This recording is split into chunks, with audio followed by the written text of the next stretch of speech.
আসসালামু আলাইকুম বন্ধুরা, কেমন আছো সবাই? আশা করি সবাই ভালো আছো, সুস্থ আছো। আলহামদুলিল্লাহ আমরাও খুব ভালো আছি, সুস্থ আছি। সোনালী রান্নাঘর উইথ ভিলেজ ফুড চ্যানেলে আপনাদের প্রত্যেকে স্বাগত জানাই। আজকে আমি একটা বড় মাছ নিয়ে এসেছিলাম আর সেই মাছটা কেটে পরিষ্কার করে রান্না করে দেখাবো। তো এটা ছিল বড় আমেরিকান মাছ, কাটতে যেটা খুবই অসুবিধা হচ্ছিল, তবুও কিন্তু আমি কেটেই ফেলেছিলাম। তো এটাতে অনেকটা পরিমাণে ডিম ভরা ছিল, আর ডিমের রেসিপিটা পরে আসবে। তার ডিমটাকে আমি আলাদা করে বার করে রেখে দিচ্ছি। এটা দেখতেই পাচ্ছেন কতটা পরিমাণে ডিম বেরিয়েছে।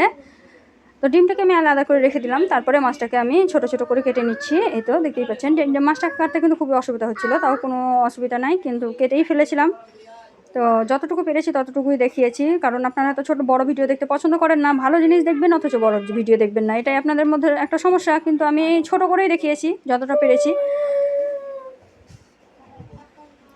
তো মাছগুলো কেটে ধুয়ে পরিষ্কার করে তারপরে আপনাদেরকে দেখিয়ে দিলাম। এই তো দেখুন, আর কেমন পিস করেছিলাম না করেছিলাম সেটা দেখাবার জন্য একটা থালাতে নিয়ে নিয়েছি, একদম ধুয়ে পরিষ্কার করে তারপরেই নিয়ে নিয়েছি।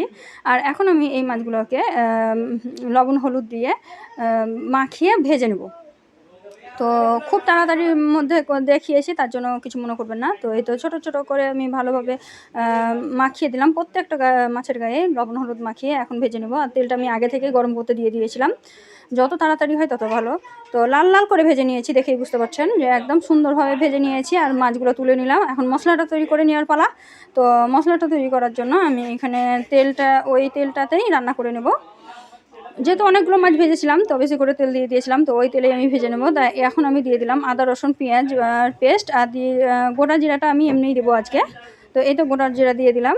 আর এটা বড় মাছ, তো এখানে আমি দারচিনি এলাচ তেজপাতা সব কিছুই ব্যবহার করেছি। তো সব কিছু দিয়ে দিলাম, তারপরে নাড়াচাড়া করে কষিয়ে নিলাম। আর এখন আমি দিয়ে দিলাম একটা টমেটো দিয়ে এখন একটু লবণ দিয়ে দিলাম, তাহলে টমেটোটাও গলে যাবে, আর লবণটাও তো দিতেই হবে, কিছু করার নাই। তো সব কিছু দিয়ে আমি আবারও ভালোভাবে মাখিয়ে নিলাম। আর এই দেখুন মশলাটা কষা হয়ে গেছে, এখন আমি এই পর্যায়ে জল দিয়ে দিলাম। এই পর্যায়ে জল দিলে কী হবে, তলে লাগবে না, আর মশলাগুলো দিলে কিন্তু পুড়বে না। তো এখন যেহেতু আমি শুকা মশলা অ্যাড করবো, তার জন্য কিন্তু জলটা দিয়ে মাখিয়ে নিয়েছি। আর এখানে আমি দিয়ে দিলাম লঙ্কা গুঁড়ো, জিরে ধনিয়া পাউডার, আর দিয়ে দিলাম চাট মশলা, আর দিয়ে দিলাম হলুদ গুঁড়ো।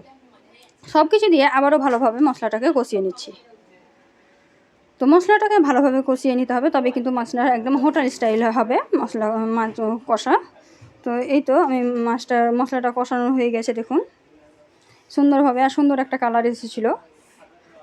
তো যেহেতু এক হাতে মোবাইল নিয়ে কাজ করি, তো একটু এদিক ওদিক হলে অ্যাডজাস্ট করে নেবেন। আর এখন আমি এর মধ্যে জল দিয়ে দিলাম, আর অনেকগুলো মাছ ছিল তার জন্য কিন্তু অনেক বেশি পরিমাণে জল দিয়েছি। আর জলটা ফুটে গেছে, আর আমি মাছটা একে একে দিয়ে দিলাম। তো মাছটা দিয়ে এমন হয়েছিল যে কড়াইয়ের কানায় কানায় জল চলে এসেছিলো। তো আমি আবার এখান থেকে কিছুটা মাছ তুলে আর একটা পাশের হাঁড়িতে দিয়ে দিয়েছিলাম রান্না করার জন্য। তো শেষে আমি এখানে কিন্তু ডিমগুলো ছিল ছোটো ছোটো করে কটা দিয়েছিলাম অল্প পরিমাণে। তো দেখতেই পাচ্ছেন এখানে হতে অসুবিধা হচ্ছে, তো আমি তার জন্য পাশে একটা হাঁড়িতে তুলে দিয়ে দিয়েছিলাম অফ ক্যামেরায়, দিয়ে একটু কমিয়ে নিয়েছিলাম। তো এই তো মাছটা সুন্দরভাবে হয়ে গেছে। আর তেজপাতা দুটো তুলে ফেলে দিচ্ছি, দেখে গ্যাঞ্জাম লাগছে তার জন্যই তুলে ফেলে দিচ্ছি, কারণ ওর সেন্টটা বার হওয়ার যতটা বেরিয়ে গেছে, আরও অসুবিধা নেই। তো এই তো আমি একদম নাড়াচাড়া করে দেখিয়ে দিচ্ছি, দেখুন এই মাছগুলো কিন্তু একটাও ভাঙবে না, এমন সুন্দর করে ভাজা হয়েছে। আর এই মাছগুলো এভাবে ভাজতে হবে, নাহলে কিন্তু একটা আঁচটা গন্ধ হয় আমেরিকান মাছের। তো মাছটা আমি সুন্দরভাবে রান্না করে নিলাম, দেখতেই পাচ্ছেন। আর পাঁচে হাঁড়িতেও আমি এই তো দেখতেই পাচ্ছেন পাঁচে হাঁড়িতে কিন্তু আমি একটাতে দিয়ে দিয়েছি কমিয়ে, কারণ একটাতে আট ছিল না, তার জন্যই দিয়ে দিয়েছিলাম। তো মাছটা আমার হয়ে গেছে, ফুটে গেছে ভালোভাবে। আর এতটুকুই জল রাখবো, এর থেকে বেশি কমাবো না, তখন কিন্তু একদম গায়ে লাগা লাগা হয়ে যাবে। আর উপর থেকে আমি ধনিয়া পাতা ছিটিয়ে দিলাম। ধনিয়া পাতা না দিলে কিন্তু আমার সমস্ত রান্নায় অসম্পূর্ণ থাকে, যদি না থাকে তো কোনো ব্যাপার নাই, কিন্তু থাকলে আমি দিই, অবশ্যই দিই। তো এই তো ভালোভাবে হয়ে গেল। তো ধনিয়া পাতাটা দিয়ে আমি বেশিক্ষণ রাখিনি, নামিয়ে নিয়েছিলাম।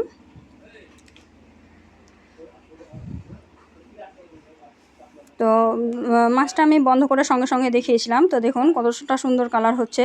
আর পরে কিন্তু একটু ঠান্ডা হওয়ার পরে আরও সুন্দর কালার হয়েছিল। তো অতটা দেখানো সম্ভব হয়নি আমার, তো যতটুকু পেরেছি ততটুকু দেখিয়েছি।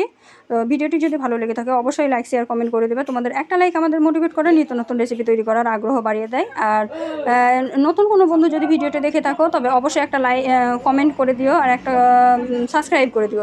তোমরা একটা সাবস্ক্রাইব করলে যদি পাশে থাকা বেল আইকনটি প্রেস করে দাও, তাহলে নতুন নতুন রেসিপিগুলো তোমাদের কাছে সবথেকে প্রথমে চলে যাবে, তার জন্য একটু সাবস্ক্রাইব করে দিও। তো এই তো আমি মাছটা তুলে দেখাচ্ছি, দেখুন কতটা সুন্দর লাগছে। আর এরকম মাছের ঝোল দিয়ে কিন্তু ভাত অনায়াসেই এক থালা থেকে দু থালা খাওয়া হয়ে যাবে, কোনো টেনশন নাই। তো এই তো আমি দেখিয়ে দিলাম।